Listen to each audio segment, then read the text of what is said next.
Oh, there we go. Okay. So I'm hoping you guys see this slide and not all of my notes and everything. That's correct. Perfect. Awesome. Well, good afternoon, everyone, and welcome to Aten's Lunch Hour, live from DrupalCon. Today, we're looking to make accessibility your team's priority with a little overview of Aten's new partnership with the Blind Institute of Technology. And then we're going to open it up to your Q&A session, so you can ask anything that you're hoping to ask. This is your chance to ask any of those accessibility related questions. You never know who to actually ask, so feel free, don't hold back. These questions can be for Aten or the Blind Institute of Technology. They can be about who we are, accessibility reviews, user testing, screen reader experiences, technology, and so on. As Joe mentioned, my name is Michaela Blackham, and I am the Accessibility and QA Specialist at Aten Design Group. Joe did a fabulous job explaining who we are and what we do, so I won't dive into that again, but I'd like to go into a little bit more detail about myself and my role here at Aten. As a little background, I entered into the workforce as an interactive designer, then I became a combo designer developer before I moved into the development role full-time. I've been advocating and really pushing for this passion on digital accessibility for about 5 or 6 years now. Many people tend to ask how I got involved with accessibility and why it was so important to me. Well, I grew up with a cousin my age with Duchenne muscular dystrophy, which is a muscle degenerative disorder. Over her 28 lovely years, she went from a normal kid who grew up being fully capable of any physical activity to barely being able to lift a finger in her last days. This became pretty taxing on me to see my best friend struggle, which is why I was always interested in making the world easier for her. Turns out, this passion changed into making the world easier for absolutely everyone, no matter their limitation. Technology is a great way to fill in that gap and create a more equal playing field for all. And I saw that pretty early on, but I didn't know how I could connect that passion with something that actually just worked and something I could make a career out of. I came into the ADA guidelines for websites and touchscreens with my cousin back in the day, trying to find some computer replacements and iPod enhancements for her to enjoy her everyday life, and then pursued that direction just a little bit at a time. I learned a lot trying to help her, and well, yeah, that's pretty much how I got where I am today. As of 2020, my digital accessibility became more than just a passion, but a full-time role here at Aten in order for us to really make a difference in our process, to build a strong partnership with a reputable organization, and educate others on the importance of creating accessible products and services and how to actually do that. We've always had a push for ADA compliance, and it was definitely my major workload here. But last year, it was just made official for me to work on this full time.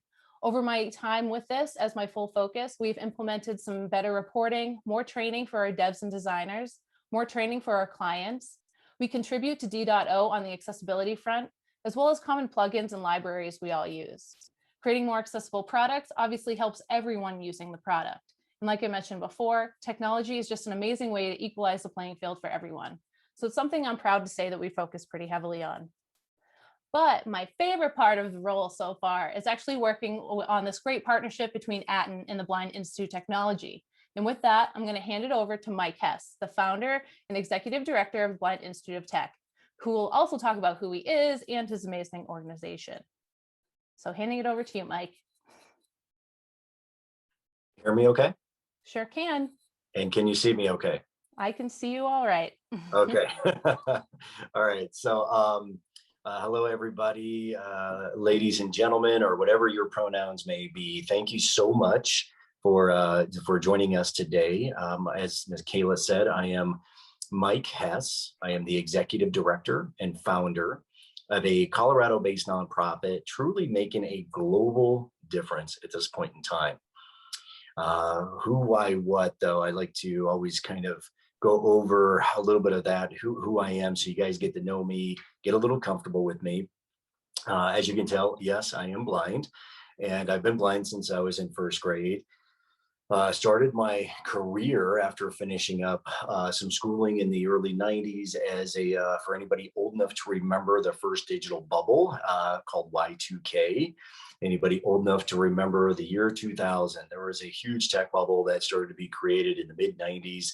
And truly, all you had to spell is Y2K to pretty much get a technology gig. And so I started as a coder back in the day, one of the old divestitured Ma Bell companies here in the western half of the United States called US West.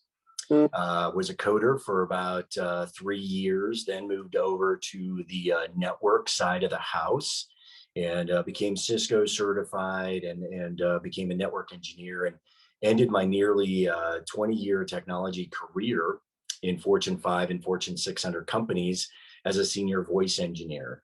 And as I was getting further along into my career, getting into my 40s, I started asking the question, why am I the token blind person? And really, I never heard of people who are deaf. I rarely heard of people with motor impairment skill challenges. Just why was I the token professional with a disability? And just recognized, I started doing some due diligence as a good engineer should, recognized not only nationally, but truly globally, there is a true unemployment epidemic when it comes to the broader blind, visually impaired, and greater professionals with disabilities community. And so 8 years and some change ago now, I foolish or courageous, I left my 6-figure income with a small child at the house, so foolish, courageous, somewhere between, to start an organization solely focused on bringing the business case professionals with disabilities to the Fortune 10,000 community.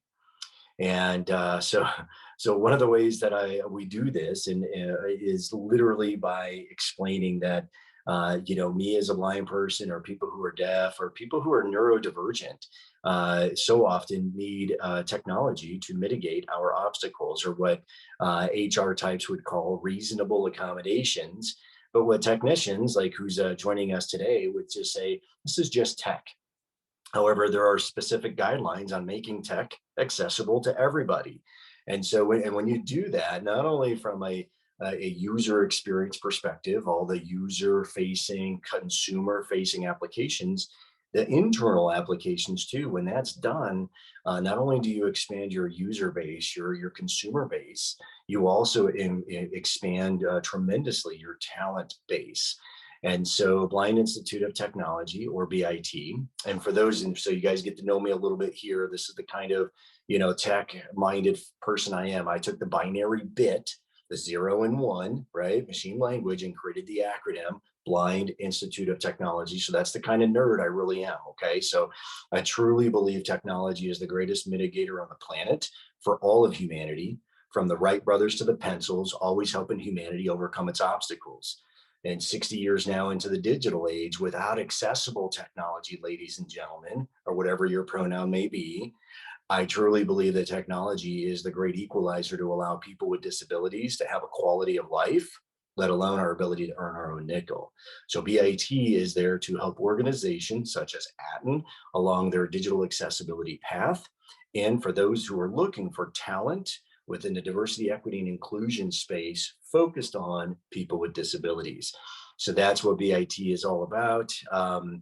A little bit about my background and the organization. So Michaela, I think I've covered everything I needed to cover. So back to you. Awesome. Thank you, Mike. That was super informative. I didn't actually know about the BIT, the bit side. So that's actually pretty interesting.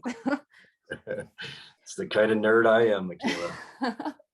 Well, with all that said, let's talk a little bit more about our partnership that we created between Aten and the Blind Institute of Tech. So what does this partnership between our two organizations actually look like?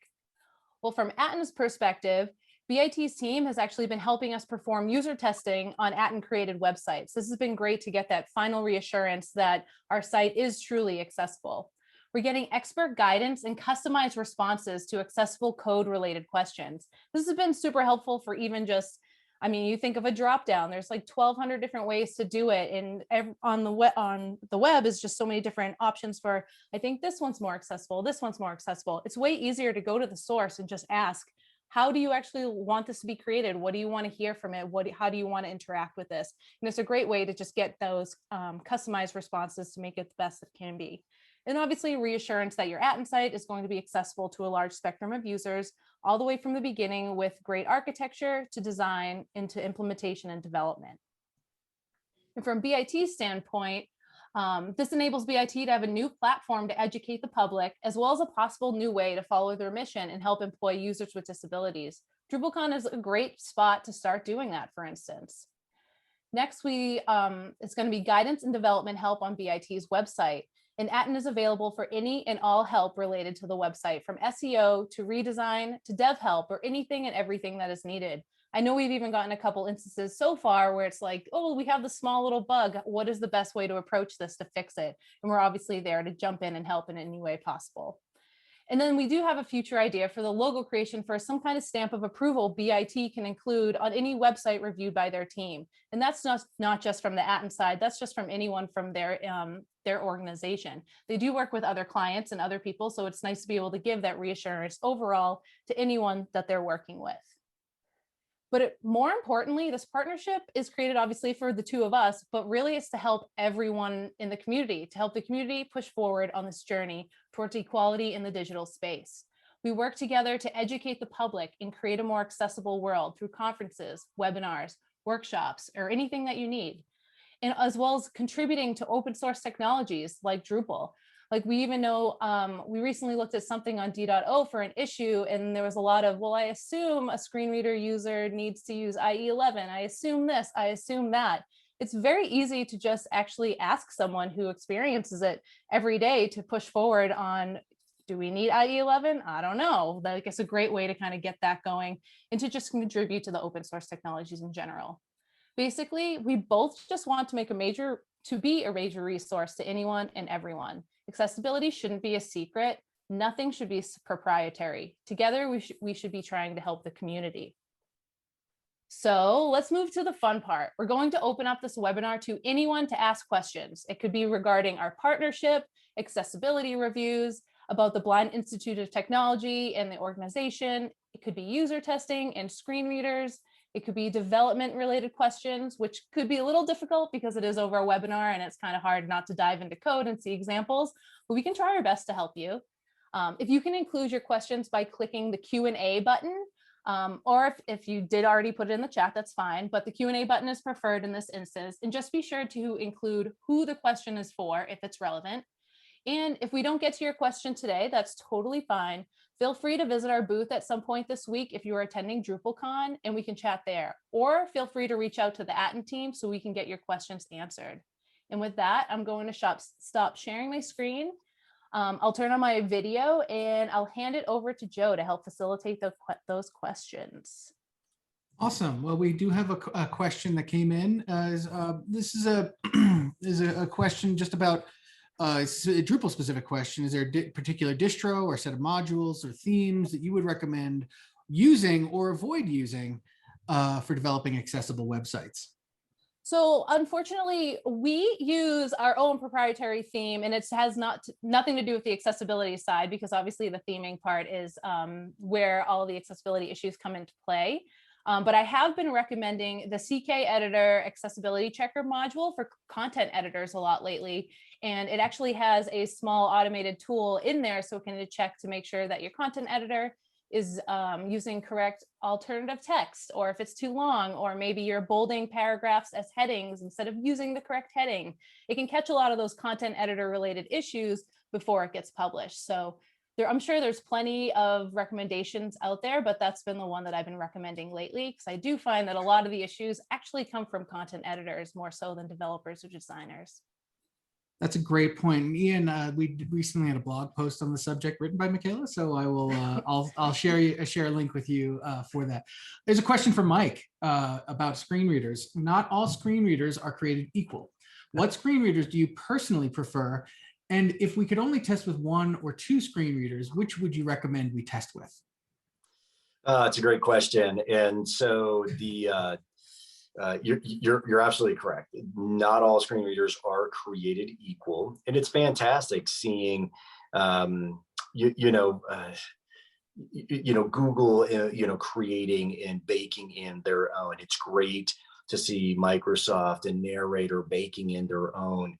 Obviously Mac has been doing this from the beginning, voiceover, and so it's been really cool. So to me, if you're going to build out and test, there are always 3 that we always focus on, from like, if you want to do thorough, and we always pair them up, obviously from an operating system perspective. So we always make sure JAWS and the Microsoft right? Operating systems. We always do NVDA and Firefox from the browser combination, and of course, VoiceOver within the Mac iOS environment. Awesome. All right, so this is an open question for both of you, so you can both take it as you will. Mike, you are our guest, so you can go. You get the first crack. Do you find that OS browsers will handle complex web pages differently? I find that VoiceOver, Narrator, NVD aren't consistent. If so, how do you develop against all? Well, you know what? I opened this question up to you, Mike, before having read it. So I want to make sure that this is a relevant question. So the question is how do OS and the browsers handle complex web pages differently? VoiceOver, Narrator, NVD are not consistent. Yeah, and I'm gonna rely on Michaela to give a more technical answer to this. However, Michaela, please hold me honest on this. So, and I understand you're talking about complex websites. So when I think of complex websites, you know, I'm thinking multiple widgets, I'm thinking possible tables, and, you know, maybe graphics that have to, articulate a certain message, right? So, so that's what I'm thinking when I think of complexity. And regardless of how complicated, right, a UI would be, always focus on the fundamentals of the web page. So again, make sure you're DOM, make sure you're tab control. Like, you believe it how many times the fundamentals, for regardless of how complicated a page may be, like, we're forgetting about the fundamentals. And if we can just make sure, like, you don't want it just to be controlled by the mouse, right? So make sure, check mark your heading structures, right? So can I tab through and at least be able to know, right, the appropriate sections, right, within that website are there. And just making sure, and then of course tagging stuff. Like, there are just some really fundamental things, like if you go if you start hitting those fundamentally, you're going to be amazed at just that user experience. So I go from accessible to that point of usable. And so few web pages, websites are even usable to us because the fundamentals are left out. So I'm going to stop there. Michaela, please hold me honest and give your kind of technical feedback regarding some of the suggestions you would do for some of the more complex components of a website. Absolutely. So I'm right in line with you. A lot of times that when we talk with our architect team, we always kind of dive in and we try to figure out, like, how do we actually simplify this? A lot of times we try to overdo something and try to make it flashy and this and that, but in reality, it's not always the best. User experience and accessibility are pretty hand in hand there. So, like, if you're creating a good user experience, it's most likely going to be accessible. I agree that if you are using just semantic structure overall, like, that's usually the best approach to go with. But if you are doing something more complex regarding, like, maybe a JavaScript app or something like that, ARIA, I feel like, is going to end up being your best friend. But also, you really need someone to test it out for you. That's the only way to know that it's going to actually be working as intended. So, I mean, we do, I'll take part in the automated testing and some basic manual testing. Obviously, anyone can test your site with automated tools, as well as keyboard testing. It's a plug for Thursday when I talk about that. So if you're interested in learning, I'm there for you. But when it comes to just knowing if the screen reader side is going to be working efficiently, you definitely need to actually just talk to someone. I have noticed some bits there where it's like, JAWS will read maybe like an ARIA label and a title and a link text. I'm probably incorrect in the technology that I'm talking about, but then VoiceOver will skip the title and only read the ARIA label and the link text, and then let's say NVDA only does the title. So, like, you kind of have to figure out and plan, I guess, for every scenario, but also you can just take a look most likely at your analytics. And if you see no one's using Safari, like, ever, I doubt that's the case, but let's say that's the case, you can kind of guarantee that most likely, I mean, you don't have to be worrying about that. Obviously you want it to work, but, you know, that direction. Any thoughts, Mike? Did I just kind of go off the rails there? No, you're good. ARIA, of course, the first rule of ARIA. Yes, don't overdo ARIA. Is, you know, don't use ARIA. So But again, like for complex stuff, like sometimes that's the option. But truly, to make stuff usable, that I always go back to that, because making, tables and that sort of thing, believe it or not, like it's out there. Like, if you want to make an accessible table, those type things, it's out there. The code is already out there. So that's the good news. You don't have to reinvent the wheels for any of that. It's the user experience. And when you do make a good user experience, it's not just for, fully able-bodied people, right? It's and vice versa. So I always say, like, like automatic opening doors, when you start looking at the history of like technologies that we all use today, automatic opening doors were started by the wheelchair community, but who doesn't use that now? So if more developers start getting that mindset of actually, like, so when you solve for the hardest use case, you actually make it that user experience better for everybody. It's a very good point. Well, I didn't know about automatic opening doors. That makes a lot of sense. And also, one of the things, I mean, I know I'm supposed to facilitate questions and not chime in, but I'm going to chime in. One thing, that when in my role, I talk to a lot of new clients and I try to help onboard them. And when I'm talking about accessibility, of course, I speak about, just making sure that you're reaching the widest possible audience. And this is what we all ought to be focusing on. And when that, part of my role is to see if a message is connecting with somebody or not. And if that message isn't connecting, the message I then say is that, by the way, accessibility leads to great SEO. Great accessibility makes your content more discoverable. So there's a lot of benefits there. Anybody who's had their question answered, please, if you feel like you want some clarity or if you want follow-ups, don't be afraid to make it your show. We really want to make sure this is an open discussion. We're happy to answer any questions that are coming in. I'm going to just take on the next question, which is a question about certifications. I have been self-taught with accessibility for a few years now, but still feel like I miss a lot. Is there official training or certification that I can get? So yes, I can jump in on there because I was kind of in the same boat.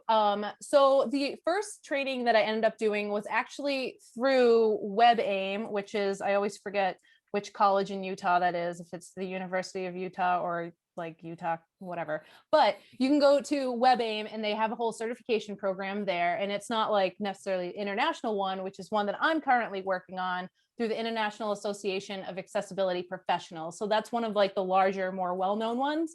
But it's always good if something, I know it can get a little more expensive and it's a little harder to kind of work with. So I do always recommend kind of like starting from something a little easier that may not take a full year to take some practice in and reading, because obviously that other certification is just going to help you in the long run.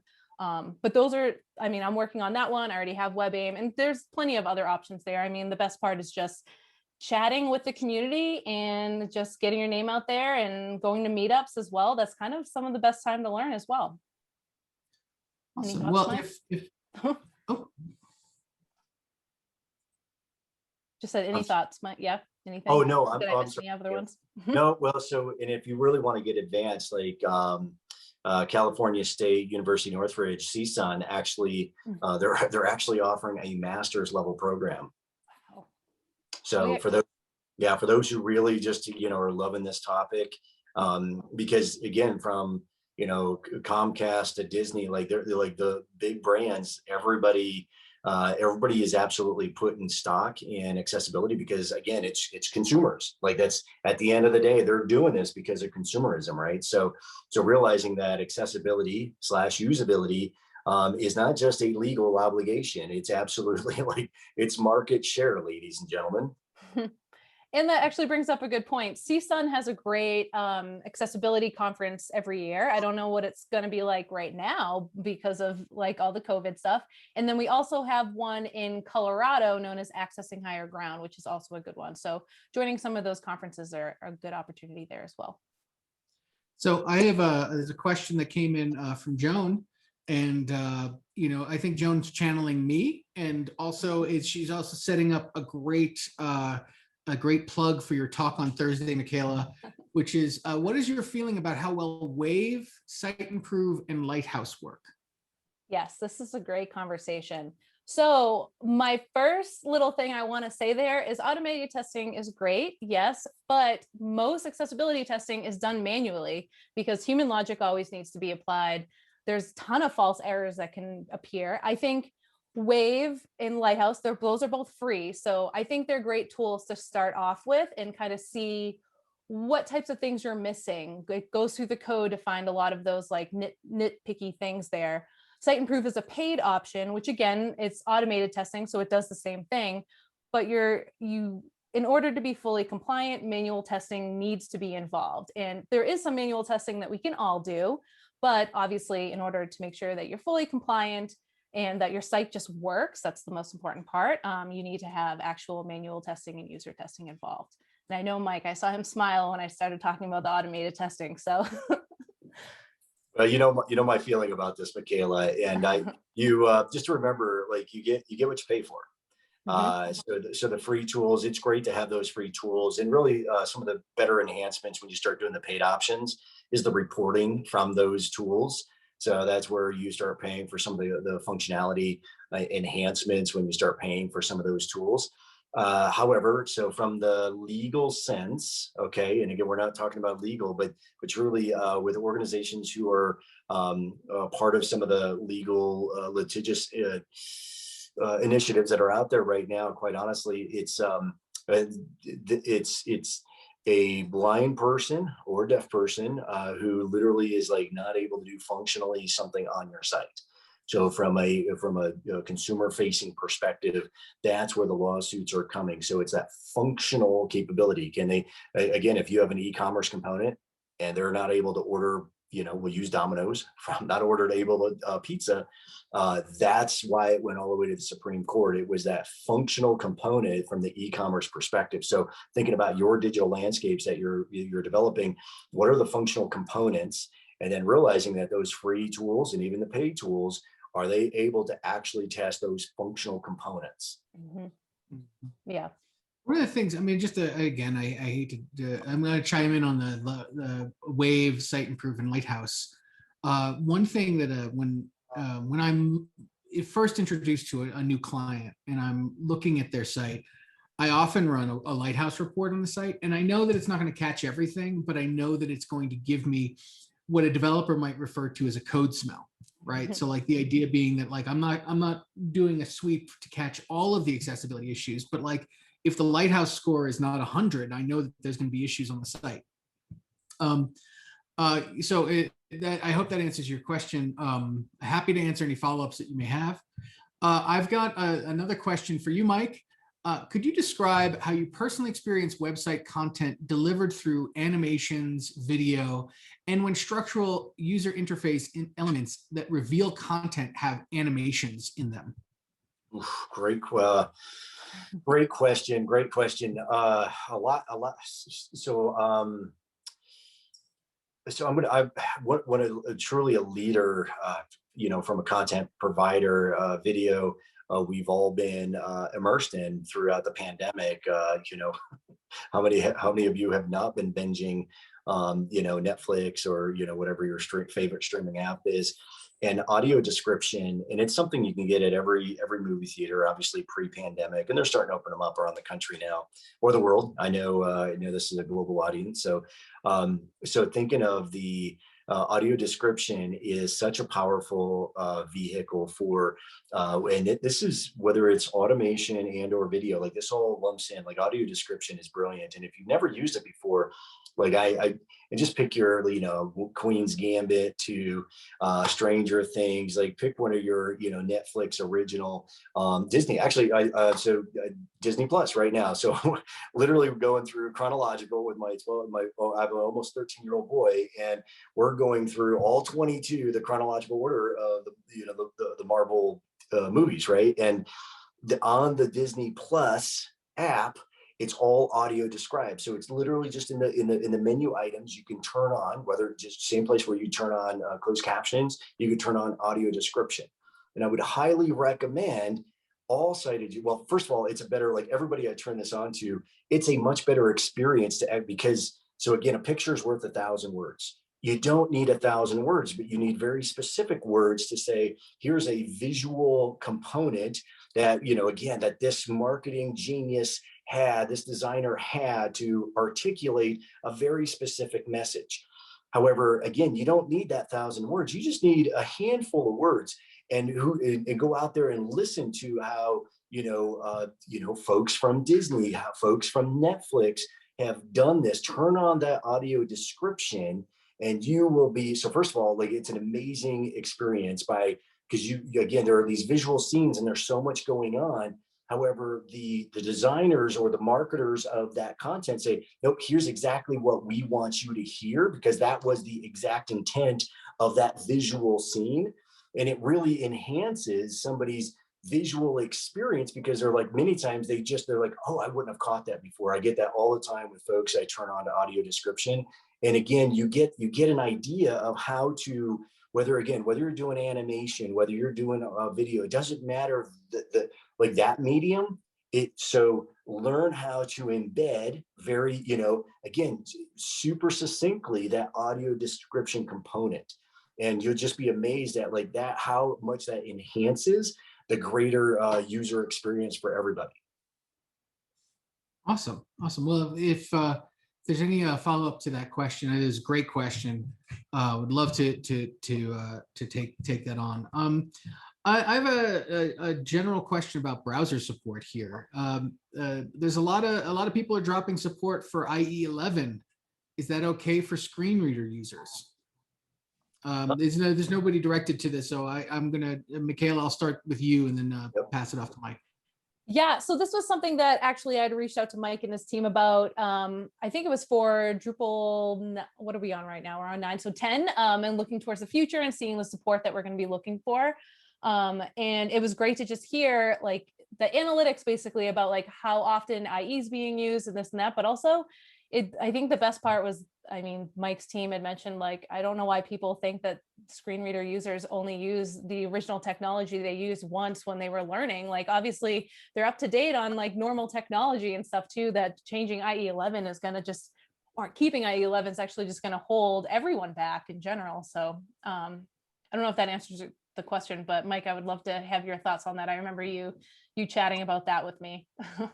Well, that's exactly it. So recognizing that, end of life technologies, that sort of thing, like that's a for real thing, not just for, fully able-bodied users, that's for everybody. And so just to think that you got to keep, accessible support of, from an accessibility and a browser combination from back in the day, right? Like we don't have to put on the Wayback Machine for everybody.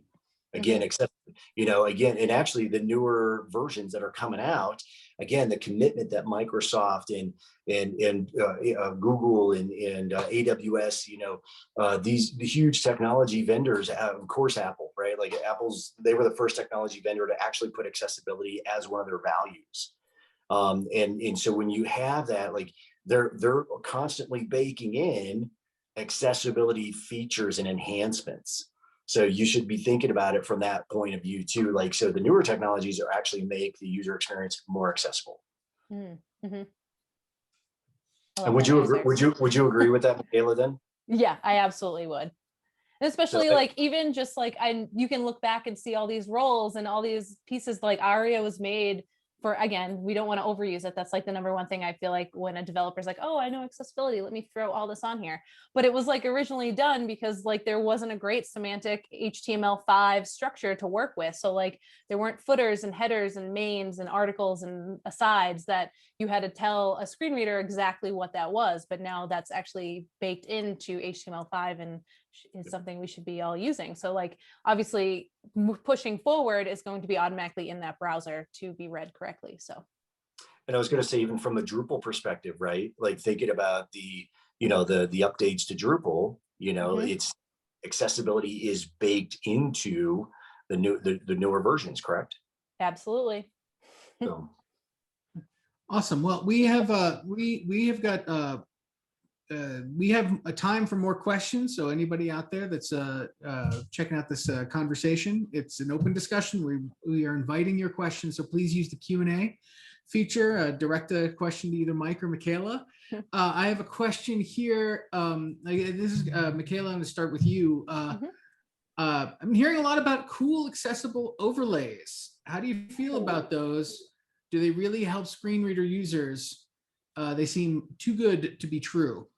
Yeah, so this is something we get a lot of questions about from our clients. And I feel like any and every single time I've done an accessibility review workshop and like learning about like the basics of it and like how to start implementing your own changes there, it's always like the first question. I'm sorry, I get, Michaela, so. I'm actually curious. I'm a little confused. Is what is an overlay in this context? Like, what are we talking about? Absolutely. In terms of like, I should have started there. So some of the popular overlays right now are like Accessibility, which are great. They have some great accessible audits there as well. However, so the overlay, it puts a little button on your page by just including one line of JavaScript in your code, and it supposedly fixes all of your ADA issues.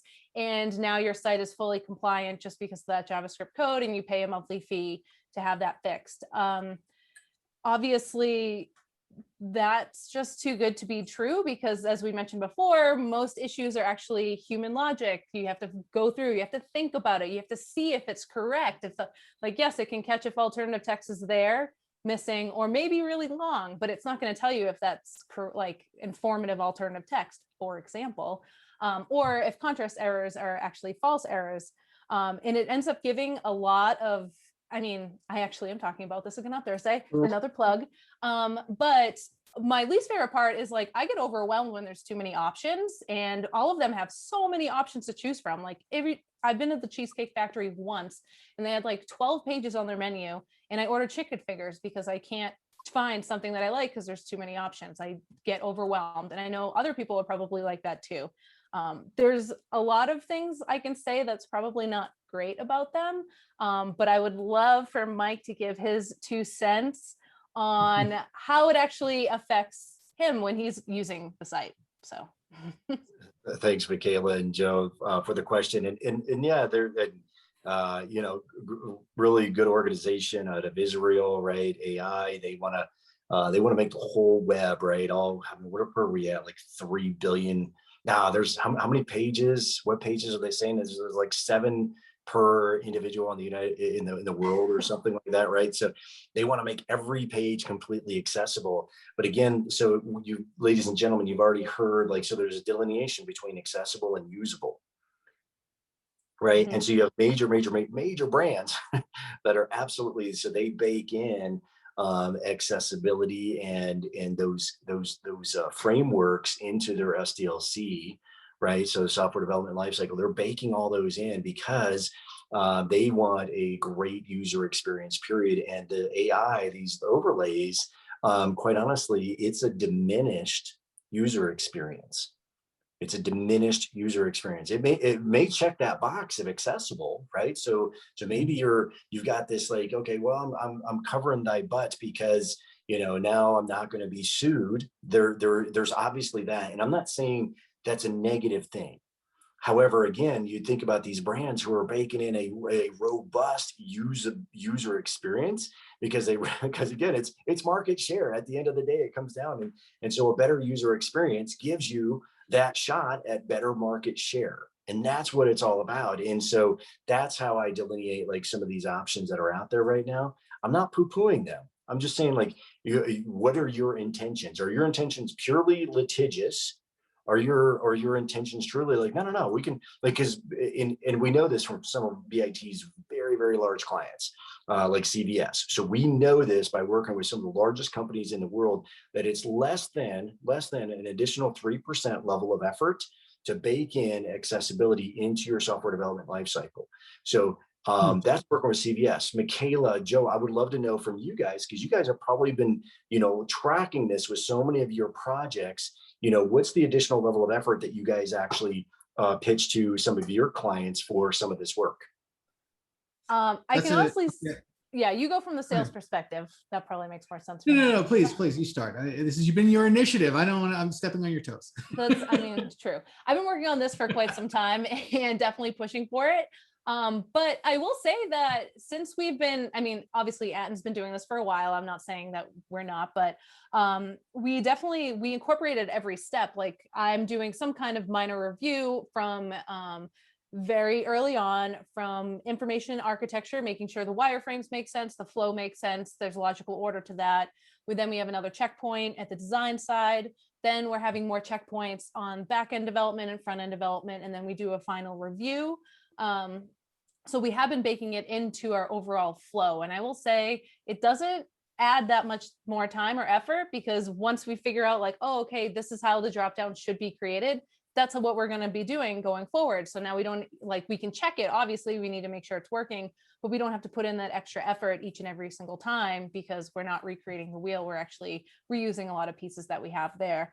I know at the beginning, it might've been a little bit tough when it's like, like 5 years ago or something, when things were starting to really jump in. But at this point, I mean, it's just every day, whatever. And at this point, I see the little like accessible button that you can press for those overlays. And then it's just, if you don't necessarily need that if your site is already in a good spot and already compliant and just usable in general. So I think the biggest part is I was always taught that, like, I always hate saying this, but like, keep it simple, stupid, keep it simple, sister. But even better. But at that point, like if you are keeping it simple, the user experience is just going to be direct in what you're looking for. So, yeah. So just to answer your question, Mike, from a sales perspective, I think the UC Berkeley kerfuffle from 2014, I believe, was a sea change in terms of accessibility and like accessibility visibility among Marcom teams. I see our colleague Trevor is weighing in. I'd argue it saves time because it avoids reworking later in the process. That's actually true. It's so true. It's really funny is that, and it actually dovetails into my next point, which is so I think that when the UC Berkeley decision came down, they had to take down, I think it was 2 terabytes of non-accessible video from various websites. That Marcom marketing and communications teams really woke up to the imperative that accessibility is, and so I think there's that. I think that from an internal perspective, from an Aten perspective, when we started baking accessibility into the various aspects of our workflows, I think we went a little I think this goes to Trevor's point. I think we started from the development perspective. It's worth noting Michaela is a front-end developer and was on the development team until recently when she separated into her own team of accessibility. I think that we baked it into our process backwards. So we started from development, then we started thinking about it in design, then we started thinking about it in strategy. And so we went from, like, I would probably say is like a backwards, but also just like where from a perspective of somebody who's trying to work it into our process, we worked it in from the place where it was most visible, where it had the most impact, and then moved it up in our process. Mike, does that answer your question, or were you looking for more like meat and potatoes, like if it's a 1,000-hour project, we're going to spend this many hours on accessibility? No. So I like, and I would like what you're sharing, and honestly, like, so really robust organizations. When I say robust, like, so CVS, those kind of organizations that we work with, and we've been working with them since 2014. We've practically built their entire A11Y team there, and so we were intimately familiar. So they started almost in a reactive model, right? And that's, like, oh my gosh, we got this, So a lot of times it's compliance, right? That's just part of the world. Okay. So they started like, we just need to get folks in. We just need to start doing audits. We need to start doing some testing, find out just how bad it is. Oh, we need to get some more developers to start making those fixes. Like, that's part of this continuum, right? This, as we're growing into this space, right? And then, now you have, they have design, they have design libraries, right? They're saying, here are completely accessible design components and widgets, and here's development, here's all of our accessible, widgets within our development cycle. So again, making that, so when you take that whole continuum, then you can start realizing, yes, like the level of effort up front is a little bit more. But then as you start doing more and more projects, how again, like those costs absolutely start to decrease significantly, over project over project. And so we know that. And again, I appreciate you sharing from an Aten perspective, just to let other folks know out there, like this is a journey. Okay. And, to say like, and that's the appeal actually back to the AI, from an accessibility, that sort of thing. That's the appeal, because quite honestly, people are like, man, where do I start my journey? What do I do? And, all these questions and, and that's what I love, what, Aten's philosophy of this education, and Michaela, all your great blogs that you're putting out there, is just sharing like, guys, this really is not right. When you think of really tough problems to solve for, I promise you, ladies and gentlemen, or whatever your pronoun is, like accessibility is not difficult from a zeros and ones component. It's a mindset shift. It's not like, I promise you, anything that you want to make accessible out there, guarantee you it's been made accessible before.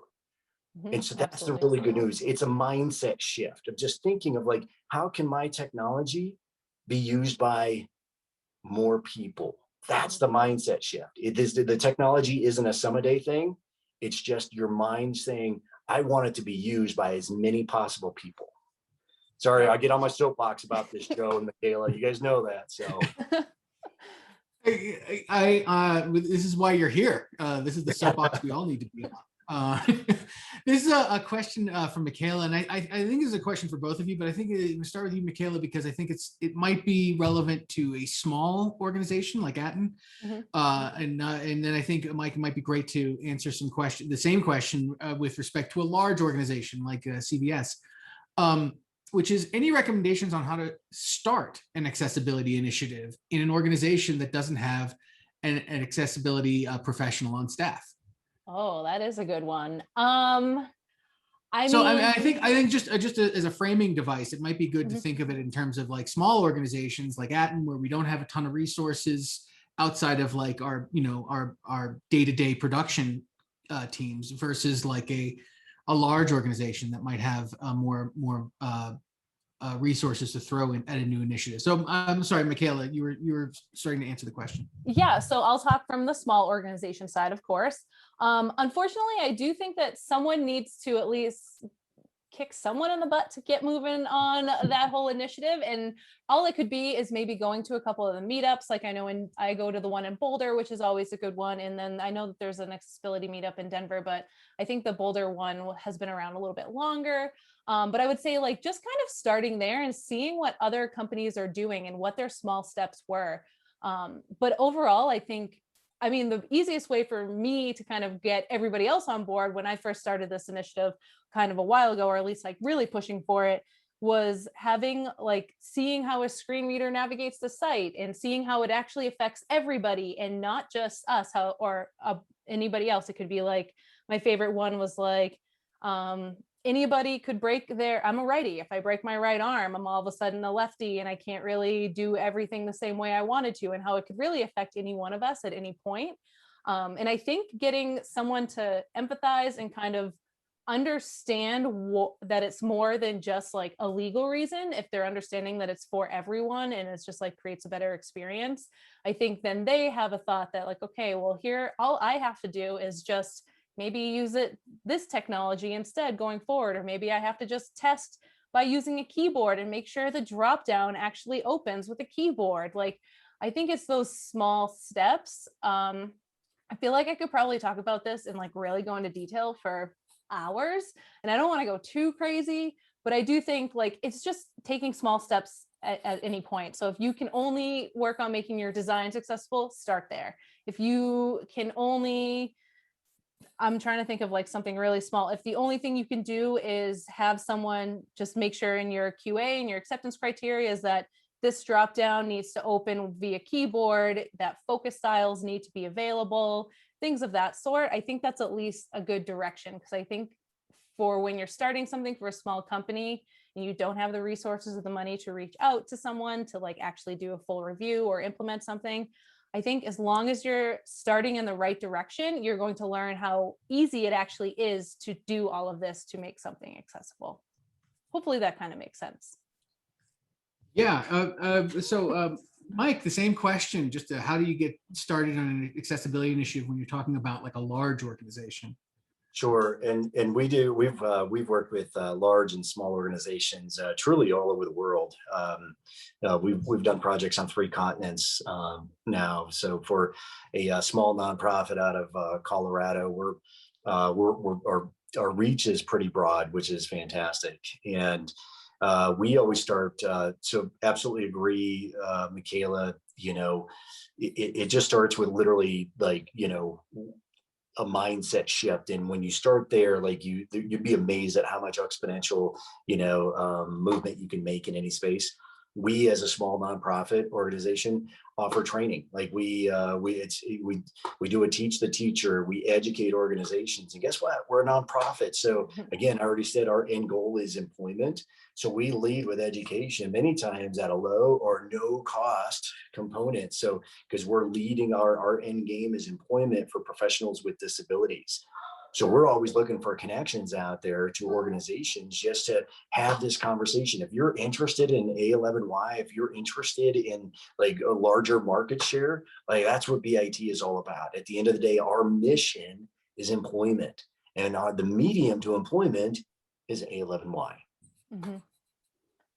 Right on. Well, I think that's going to be our final question today. I want to thank Mike Hess, Blind Institute of Technology, for joining us. Mike, I said this to you the other day, which is I saw you talk on SoundCloud. I listened to a talk on SoundCloud, and it was I was just trying to get a sense, and I was so entertained. I listened to the whole like hour and a half. So I really appreciate you just bringing the fire to the Aten lunch hour today. Thank you. Well, Joe and Michaela, thank you from the bottom of my heart with Aten making A11Y a priority. So I so appreciate the fact that Aten absolutely, like, this isn't talk for you guys. This is practice. And I so appreciate that people with disabilities all over the world appreciate you and your team for making this a priority.